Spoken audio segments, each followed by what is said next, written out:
দুঃখ, কষ্ট, অভাব এবং দুশ্চিন্তা থেকে মুক্তির জন্য তিনটা দোয়ার কথা বলি।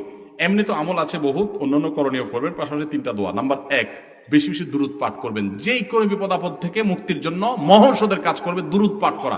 বড় কোনো বিপদে পড়ছেন, দুরূদ পড়া শুরু করে দেন। আল্লাহুম্মা সাল্লি আলা মুহাম্মাদ ওয়া আলা আলি মুহাম্মাদ কামা সাল্লাইতা আলা ইব্রাহিম ওয়া আলা আলি ইব্রাহিম ইন্নাকা হামিদুম মাজিদ। আল্লাহুম্মা বারিক আলা মুহাম্মাদ ওয়া আলা আলি মুহাম্মাদ কামা বারাকতা আলা ইব্রাহিম ওয়া আলা আলি ইব্রাহিম ইন্নাকা হামিদুম মাজিদ। বেশি দুরূদ পাঠ করেন।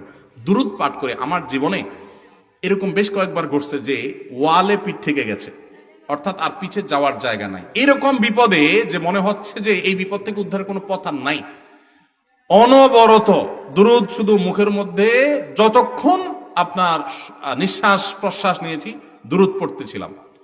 এরপর আল্লাহ তাআলা এমন ভাবে সেই সমস্যা দূর করেছেন যে মনে হচ্ছে আসমান থেকে মনে হচ্ছে সাহায্য নাজিল হয়েছে।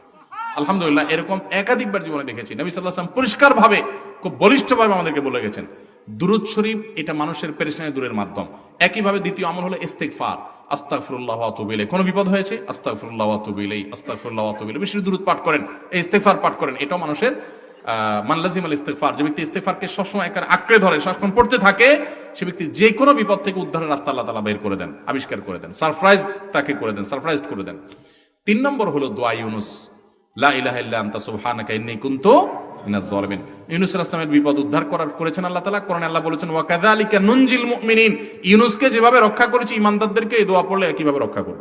অতএব দুরূদ, ইস্তিগফার, দোয়া ইউনুস, এই 3টা আমল খুব বেশি করবেন, ইনশাআল্লাহ যে কোনো পেরেশানি থেকে মুক্তি লাভ করবেন। আবার পেরেশানি থেকে মুক্তি লাভের আলাদা দোয়াও আছে। আল্লাহুম্মা ইন্নী আউযু বিকা মিনাল হাম্মি ওয়াল হাযান, আল্লাহ টেনশন পেরেশানি থেকে মুক্তি চাই, দোয়া পানা চাই।